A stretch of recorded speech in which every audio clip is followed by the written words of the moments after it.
Hello, welcome back to the channel and welcome to this week's update.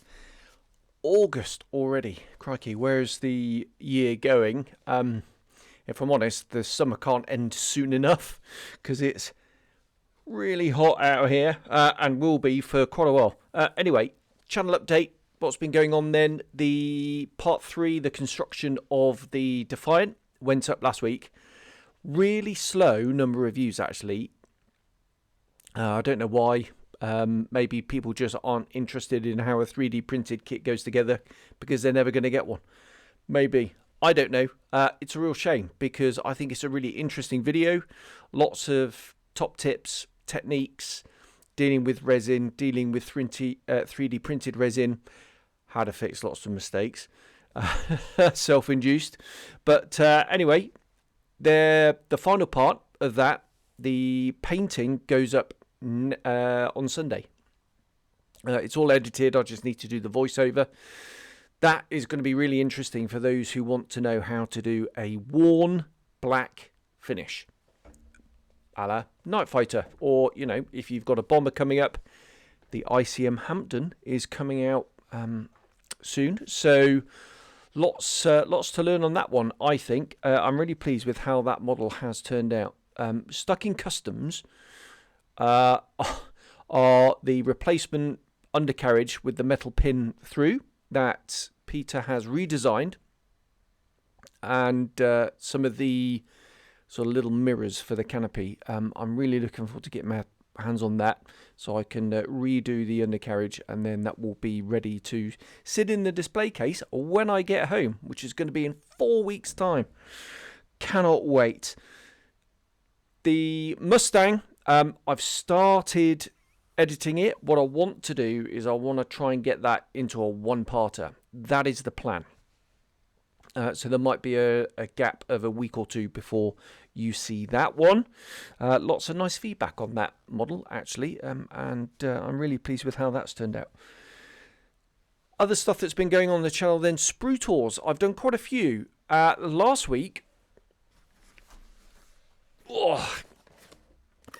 was this, the Laminar Flow Design 1/24 scale Spitfire Mark 14 conversion set.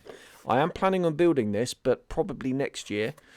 This interesting video because I compare it with the 1/32 scale that I will be doing at some point soon. Just so many things keep coming in the way, but I really want to get cracking with that one. And what I do is do a side-by-side comparison so you see the difference in size. The other one that's gone up is this. This is the latest release from Armour Hobby, the 1/32 scale P36. Beautiful little kit. Looking forward to building that. And the one that's coming out next week is going to be this. I think very popular is this kit, judging by Airfix. Well, what they're saying anyway. And I'm going to be building this, and I cannot wait. Sorry for the shine. Again, it stuck in customs are the seat belts, photo etch seat belts I've got for it, and the canopy mask set. Right pain that. They're a bit paranoid here, but you know, I get it. Obvious reasons. It's a dry country, and they want to make sure that no haram stuff is coming in. So I'm just going to have to wait for that to clear customs, and then I can get my hands on that, and then I'm going to be building that Spitfire. I'm really looking forward to that. Ongoing project then, as you can see up there, yet another Armour Hobby Hurricane. This one a little bit different. Obviously, I've already done 3 on the channel. I've done the Desert 2C, I've done the Soviet 2B, and I've done the Sea Hurricane 2C. This is a 2B, but what I'm doing is a friend of mine, Dave, flies the Polish Heritage Hurricane. That's actually a Canadian-built Mark 12, which has been painted up to look like a Battle of Britain Mark 1. Commemorates 2 Polish pilots, so there's different markings on either side of the fuselage. Same squadron, just different code letter. And it's really interesting trying to do a model of a warbird. I'm going to have to be sympathetic to the aeroplane itself and the level of weathering that is present on the airframe. If you saw my video of my visit to Duxford, where I managed to, I met Dave down there, and he very kindly allowed me to sit in the aeroplane, and we had a great chat about flying it. Because it is a restoration, there are certain differences to the wartime, one of which is the colour of the interior green in the cockpit. It's also got, there's no armour plate, obviously. Why would you put armour plate in it? So they've converted the sort of, behind the pilot's head, there's a little hatch where you can put a spare pair of socks and pants and a toothbrush, and some sort of documents and stuff for the aeroplane. So that is behind the head. So the rear bulkhead is modified. I've done that. It's not the classic interior grey-green colour. It's a much more saturated green colour, like an apple green colour. So I've mixed that up from, it was a Japanese navy green, I think. A couple of drops of the Soviet green wheel hub colour, which is a very vibrant, bright green. And then just to kind of lighten the overall tone, a couple of drops of grey-green. Mix it up by eye, just judging from the photos that I've got. And yeah, that went down really nice. And that's ready to be built, actually, is the cockpit. So that's all done. Instrument panel's done. And next job is put the fuselage halves together.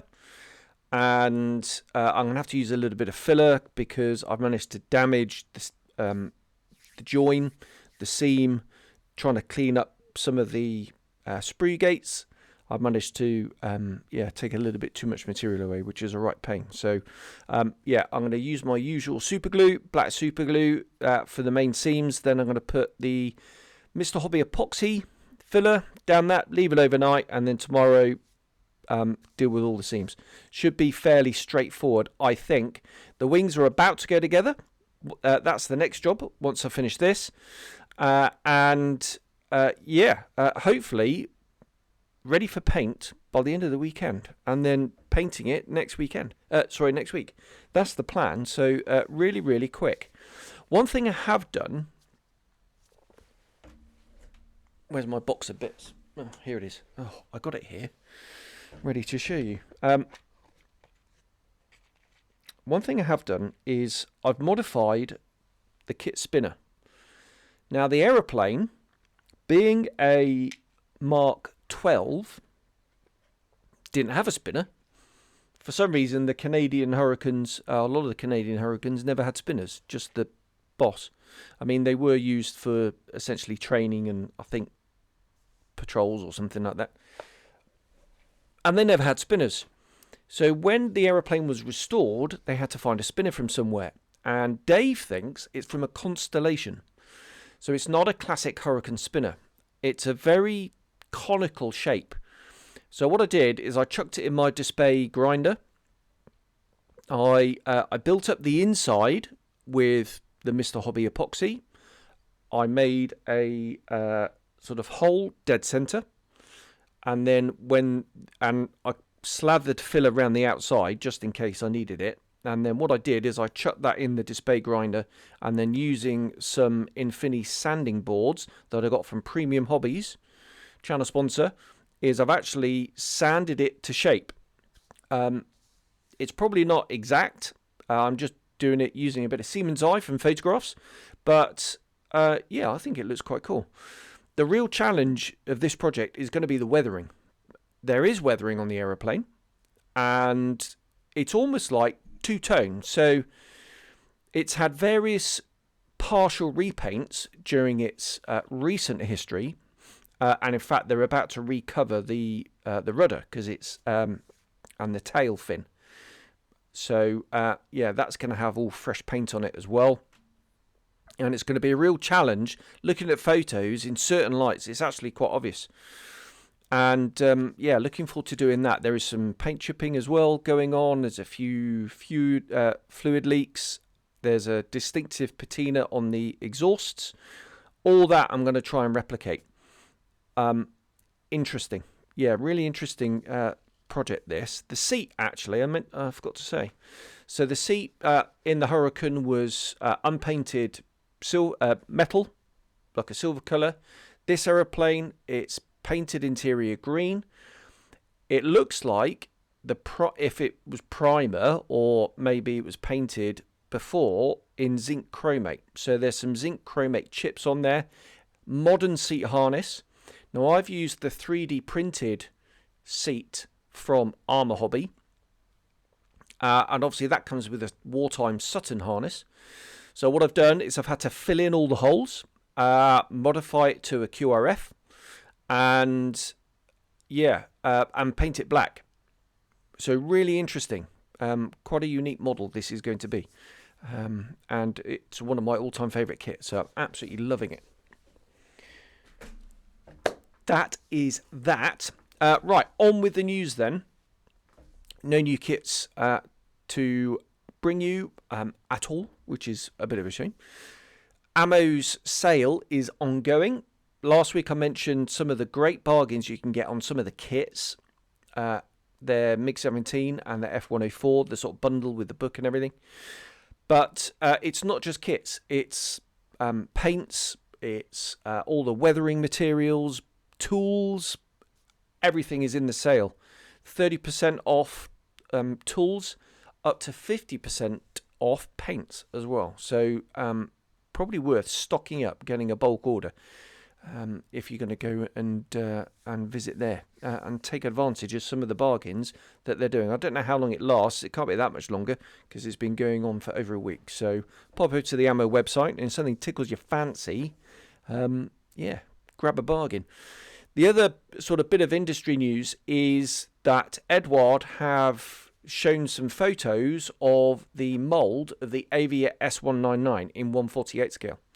Now, I've built the 72nd scale. It's on the channel. I'll put a link at the end of the video. You know, the little card thing that pops up. That link. I'll go and do that. And absolutely beautiful kit in 72nd scale. Absolutely love that to bit. Did the Royal Class, built both. One with the Erler hood, one with the later bulged sort of slidey thing. So yeah, I did a Czech one and an Israeli one, and yeah, absolutely beautiful. Cannot wait for that in 48th. That project has been delayed quite a bit, actually. Eduard have had a bit of a slump in sales. I think probably across the industry has been a slump in sales, and you know, not being a Spitfire or 109 or something like that, then they made the decision to kick the can down the road. Bring out what they think is going to be some more popular stuff first, you know, like the P40s, and save it for later. I'm hoping that is going to be out by the end of the year, and when I go home at Christmas, I can get one and bring it back, because I really want a 1/48 scale one in my collection. Right, that first ending was a bit crap, so I've decided to do it again, and hopefully seamlessly. I just want to say thank you very much for all the new subscribers. Welcome aboard.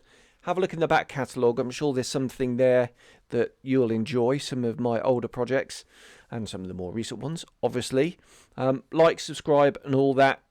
Be great to start growing the channel and bring the channel to more people. That's what I want to do. There we are. I'll sign off now by saying enjoy your modelling. Keep your ear to the ground for my social media. I hate social media, but nice little community on the Facebook page and Instagram. Scale Modelling Cafe, easy to find. And there we go. Right, I'm going to edit this, put it up, and then get back to the bench, get back to the Hurricane. I'll see you around. Cheers, bye-bye.